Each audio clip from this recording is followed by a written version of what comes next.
दादरमधला कबूतरखान्याचा वाद आणखी चिघळणार असं दिसतंय, कारण जैन मुनी निलेश चंद्र यांनी उद्यापासून उपोषणाला बसण्याचा निर्धार केलेला आहे। दादरचा कबूतरखाना जोपर्यंत सुरू होत नाही तोपर्यंत अन्न पाणी घेणार नाही असा पवित्रास त्यांनी घेतलाय। त्यांच्या या पवित्र्यामुळे खरोखरच आता हा कबूतरखान्याचा संघर्ष वाद कुठवर जातोय, पाहूया एक खास रिपोर्ट।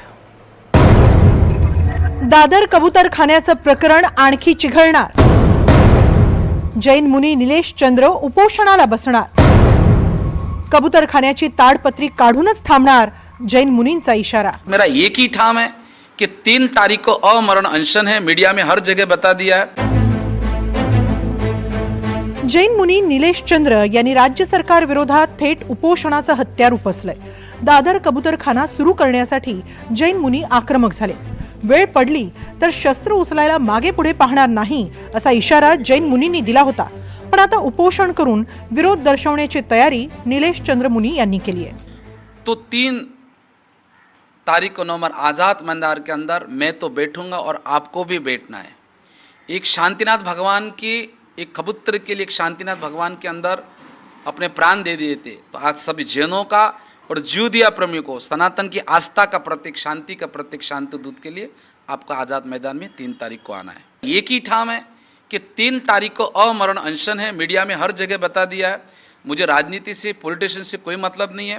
कबूतर दाना खाएगा तो मैं दाना खाऊंगा। और सकल जैन समाज से भी कहना चाहता हूँ, यदि आप सच्ची जैन है, आपके अंदर जैनत्व है या भगवान महावीर की आप सही अनुयायी है, तो आपको भी मेरे साथ आज़ाद मैदान में बैठना चाहिए। मुंबई महापालिका दादर कबूतरखाना बंद ठेवण्याच्या निर्णयावर ठाम आहे। उच्च न्यायालयाच्या आदेशानुसार बंद केलेले कबूतरखाने वगळून इतर 4 ठिकाणी नियंत्रित खाद्य टाकण्यास परवानगी देण्यात आली आहे। यामध्ये वरळी जलाशय, अंधेरीतील लोखंडवाला बॅकरोड, ऐरोली मुलुंड जकात नाका आणि बोरिवलीतील गोराई मैदान या ठिकाणांचा समावेश असेल। या ठिकाणी सकाळी 7 ते 9 या वेळेतच कबुतरांना दाणे देता येणार असून स्वयंसेवी संस्थांकडे व्यवस्थापनाची जबाबदारी असेल। सध्या बंद केलेले कबूतरखाने कायम बंद राहतील असंही महापालिकेनं स्पष्ट केलंय, पण महापालिकेच्या या पर्यायी जागांना निलेश चंद्र मुनी यांनी तीव्र विरोध केलाय। हे लोक आम्हाला लॉलीपॉप देत आहेत, नवीन कबूतरखाने नकोत, आम्हाला जुनेच कबूतरखाने हवेत। दादरच्या कबूतरखान्यावरील ताडपत्री आम्ही काढूनच राहणार, दादरचा कबूतरखाना आम्ही खुला करूनच राहणार, मरते दम तक वो हम खोल के रहेंगे। न्यायालयानं मार्ग काढायला सांगितलं तरी सरकारकडून तोडगा काढला जात नाही। माझं आंदोलन उपोषण आहे आणि त्यासाठी मला आझाद मैदानाची परवानगी मिळाली आहे। उद्या 3 नोव्हेंबर पासून मी तिथे उपोषण सुरू करणार आहे असा इशारा निलेश चंद्र मुनी यांनी दिलाय। कबुतरांमुळे स्थानिक रहिवाशांच्या आरोग्याला धोका निर्माण होतोय, त्यामुळे कोर्टाने कबूतरखान्यांवर बंदी घातली। कबूतरखाने बंद करण्याचे आदेश हे तज्ञ आणि डॉक्टरांच्या कागदपत्रांच्या आधारे देण्यात आले होते।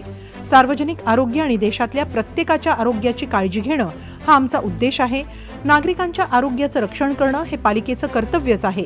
हजारो नागरिक कबूतरखान्याच्या परिसरात राहतात। काही मोजक्या लोकांना कबूतरांना दाणे घालण्याची हौस आहे। आम्ही मोजक्या लोकांचा नव्हे तर सगळ्यांच्या अधिकारांचा विचार करतो। पक्ष्यांसाठी पर्यायी जागेचाही विचार केला जाऊ शकतो। कबूतरांच्या विष्ठेमुळे मानवी आरोग्याचं कधीही भरून न येणारं नुकसान होतं असं डॉक्टरांचा अहवाल सांगतो। एखाद्याची प्रकृती इतकी गंभीर होते की फुफ्फुस प्रत्यारोपणाव्यतिरिक्त काही पर्याय उरणार नाही। लहान मुलं आणि ज्येष्ठ नागरिकांना याचा जास्त धोका आहे असा निकाल कोर्टानं सुनावला होता। पण भूतदया आणि मानवतेचा संदेश देणाऱ्या जैन मुनींचं कबूतर प्रेम माणसाच्या जीवावर उठलंय। जैन मुनींकडून कधी शस्त्र उचलण्याची भाषा केली जाते, कधी डॉक्टरांनाच मूर्ख ठरवलं जातंय, तर कधी राजकीय पक्षांची स्थापना करून निवडणुकीत उतरण्याचा घाट घातला जातोय। त्यात आता जैन मुनी निलेश चंद्र यांनी उपोषणाचं हत्यार उपसलंय, त्यामुळे कबूतरखान्याचा हा वाद अधिकच चिघळण्याची शक्यता वाढलीय। ऋतिक गणकवार, NDTV मराठी, मुंबई।